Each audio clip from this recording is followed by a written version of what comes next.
اعوذ باللہ من الشیطان الرجیم بسم اللہ الرحمن الرحیم ربی شرح لی صدری ویسر لی امری واحلل عقدۃ من لسانی یفقہوا قولی رب زدنی علما اللہم انی اسألک علما نافعا ورزقا طیبا وعملا متقبلا اللہم صلی علی محمد وعلی آل محمد کما صلیت علی ابراہیم وعلی آل ابراہیم انکا حمید مجید اللہم بارک علی محمد وعلی آل محمد کما بارکت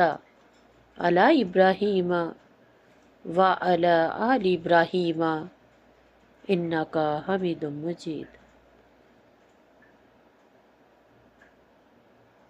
آج کا ٹاپک ہے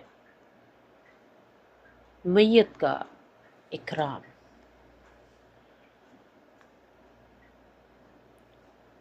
میت کا اکرام زندہ انسان کی طرح ہی کرنا چاہیے۔ آئیے جانتے ہیں کیسے۔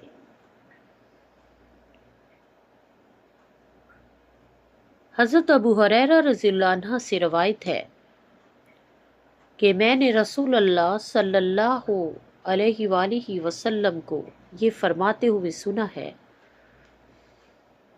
کہ جنازے میں جلدی کرو، اگر میت نیک ہے تو تم نے اسے بھلائی کے قریب کر دیا، اور اگر وہ اس کی سوا ہے تو شر ہے جسے تم اپنی گردنوں سے اتار دو گے۔ اسی طرح ام المومنین حضرت عائشہ رضی اللہ عنہا سے روایت ہے کہ رسول اللہ صلی اللہ علیہ وآلہ وسلم نے فرمایا کہ میت کی ہڈی توڑنا ایسے ہی ہے جیسے کہ زندہ کی توڑنا۔ اب پہلی حدیث سے معلوم ہوا کہ رسول اللہ صلی اللہ علیہ وآلہ وسلم نے میت کو جلدی دفنانے کا حکم دیا ہے، اور دوسری حدیث سے پتہ چلا کہ انسان اپنی موت کے بعد بھی تکلیف محسوس کرتا ہے۔ یہ بھی واضح ہوا کہ پھر میت کا اکرام زندہ انسان کی طرح کرنا چاہیے۔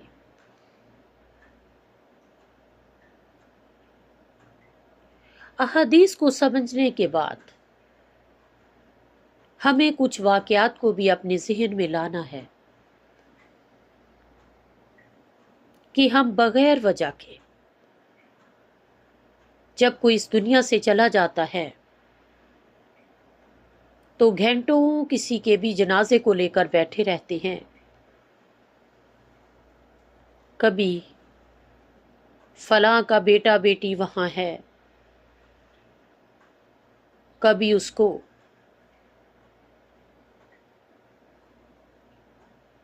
ہاسپٹل کے مردہ خانوں میں رکھوا دیا جاتا ہے۔ اب احادیث مبارکہ سے سمجھنے کے بعد ہم یہ جانتے ہیں کہ اگر کسی کی لاش قبر میں جانے سے پہلے ہی خراب ہو جائے تو کیسا عبرتناک منظر ہوگا۔ لوگ کانوں کو ہاتھ لگائیں گے اور میت کے بہت زیادہ گناہگار ہونے کا یقین رکھنے لگیں گے، جبکہ اصل حقیقت تو یہی ہے کہ قبر میں سب انسانوں کا جسم پھٹ جاتا ہے الا ماشاء اللہ۔ میت کو جلد دفنانے میں ایک حکمت یہ بھی ہے کہ موت کے بعد کے ایسے معاملات کو چھپا دیا جائے۔ ضروری نہیں کہ اگر جسم قبر میں جانے سے پہلے خراب ہو جائے یا کوئی عیب ظاہر ہو جائے تو لازماً میت بہت گناہگار ہے۔ یا بہت گناہگار تھی، ایسی بات سوچتے یا کہتے ہوئے ہمیشہ اللہ سے ڈرنا چاہیے۔ بہرحال یہ مسئلہ دفنانے میں تاخیر سے ہی پیدا ہوتا ہے، اور کئی واقعات میں دیکھیے، ہم سب جانتے ہیں، چاہے کتنی ہی گرمی کیوں نہ ہو، کوئی بھی زیادہ دیر کے لیے اے سی اور چلر کے سامنے مستقل نہیں لیٹ سکتا۔ یہ انتہائی تکلیف دہ ہوتا ہے، مگر پھر بھی ہم کسی بھی میت پر یہ ظلم گھنٹوں کے حساب سے کرتے ہیں، دنوں کے حساب سے کرتے ہیں، اور کبھی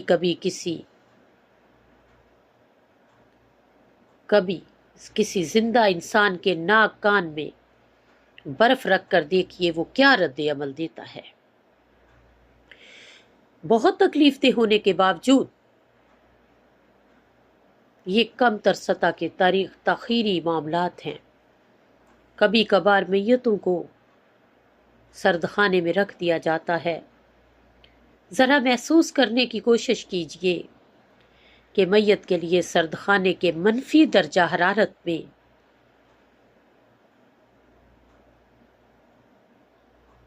کئی دنوں کے لیے لیٹنا کیسا عذاب ہوگا۔ یہ عذاب ان کے پیارے ہی انہیں دیتے ہیں، اور ایک دوسرا اذیت ناک اور شرمناک معاملہ جب میتوں کو ہم یورپی ممالک وغیرہ سے اپنے ملکوں میں لانا چاہتے ہیں، تو کیا آپ جانتے ہیں کہ ایسی میتوں کو سب سے پہلے ان کے ساتھ کیا کیا جاتا ہے؟ سب سے پہلے ان کے جسم سے خون اور باقی مادے نکالنے اور ان کی جگہ انفیکشن وغیرہ کو روکنے والے کیمیکل داخل کرنے کو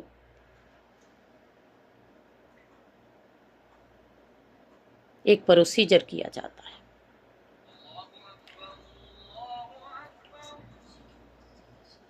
اس عمل کے لیے سب سے پہلے میت کو برہنہ کیا جاتا ہے، پھر گلے کی سائیڈ پر کٹ لگا کر وہاں سے گزرتی ہوئی ایک بڑی شریان کو ہلکا سا باہر کھینچا جاتا ہے۔ یہ شریان اصل میں نبض کی طرح محسوس کی جا سکتی ہے۔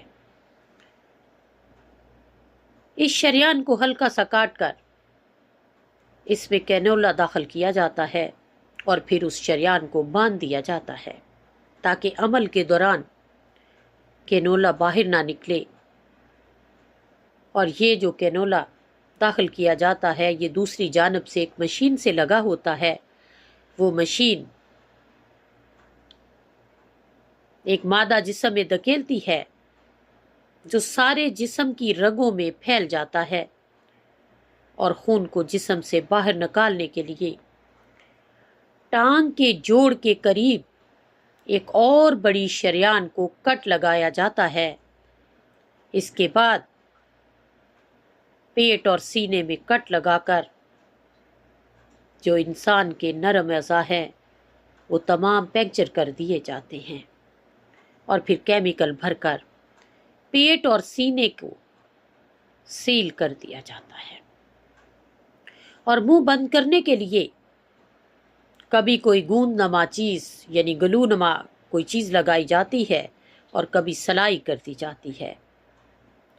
اس عمل کو میں نے اس لیے وضاحت سے بیان کیا ہے تاکہ سب پڑھنے، سمجھنے، بولنے، جن کو بھی جس طریقے سے بات کی سمجھ آ سکتی ہے وہ اپنی جذباتیت کو ایک طرف رکھ کر میت کی حد سے بڑی ہوئی بے حرمتی اور تکلیف پر تھوڑی دیر غور کر لے۔ کیا آخری دیدار اور وطن کی مٹی کی یہ قیمت درست ہے؟ غور کیجئے۔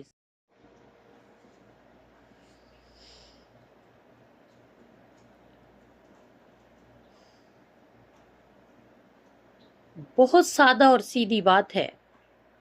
جو شخص دنیا سے چلا جائے اس کے جنازے میں صرف اتنی ہی دیر ہونی چاہیے جتنی قبر کھودنے اور کفن دفن کا انتظام کرنے میں ہوتی ہے. اللہ کا یہی حکم،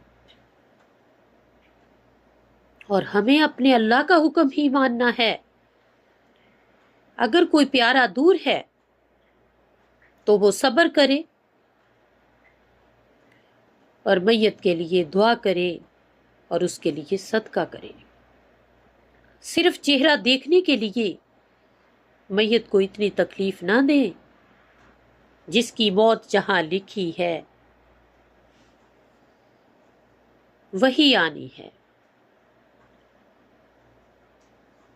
اگر پردیس میں موت آ جائے تو وہی قبر بنانا بہتر ہے.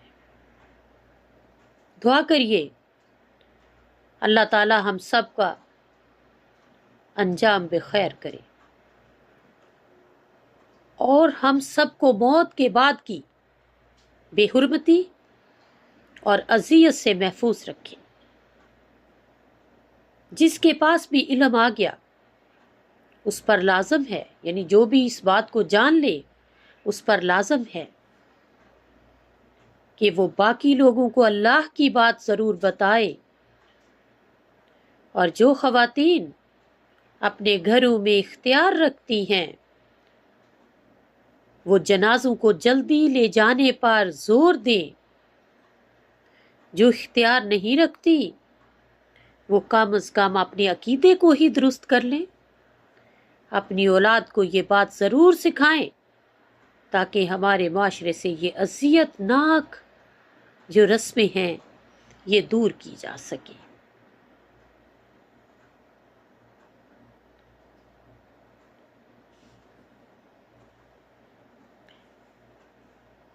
اور آج کل جب کوئی فوت ہو جاتا ہے تو یہ اب رواج بن چکا ہے. جب موبائل کا دور نہیں تھا تو لوگ بیٹھتے تھے، افسوس کے لیے آتے تھے، ایک دوسرے کو تسلی دیتے تھے اور میت کے لیے دعا کرتے تھے. جتنی دیر بیٹھتے مسلسل لوگ دعا میں مصروف رہتے. لیکن اب حالات یہ ہے کہ جنازہ اٹھ جاتا ہے اور کچھ لوگ ٹولیاں بنا کر مختلف باتوں میں مشغول ہو جاتے ہیں. کوئی موبائلوں پر کسی کو کوئی تصویریں دکھا رہا ہے، کوئی کیا کر رہا ہے. آج کل اس طرح کے معاملات بہت زیادہ ہیں. یاد رکھیے میت کو جس وقت شدید ترین دعا کی ضرورت ہے اس وقت ہم لوگ خوش گپیوں میں مصروف ہیں اور اس بات سے یہ سمجھ آتا ہے کہ موبائل نے ہم سب کو دین اور دنیا کو دین سے کس طرح دور کر دیا اور ہماری دنیا اور دین دونوں کو کس طرح برباد کر دیا. ایک اسی طرح کا میں نے کسی کی میت میں گئی تو یہ واقعہ دیکھا، حالات دیکھے، تو میں نے یہ دعا کی کہ یا رب ہمارے جنازے پر وہ لوگ آئیں جو ہمارے ساتھ مخلص ہیں اور ہمارے لیے اس وقت دعائے مغفرت کریں جس وقت ہمیں شدید ترین دعا کی ضرورت ہوگی. پیاری بہنوں، اپنے بچوں کو بھی سکھائیے، اپنے گھر والوں کو یہ پیغام دیجیے اور میتوں کے لیے دعا کرنے میں کنجوسی نہ کیجیے. آج وہ محتاج ہیں، یاد رکھیے کل ہم محتاج ہوں گے. سب کے لیے مغفرت کی دعا کو خود پر لازم کر لیں۔ وآخر دعوانا الحمدللہ رب العالمین۔ السلام علیکم ورحمۃ اللہ وبرکاتہ۔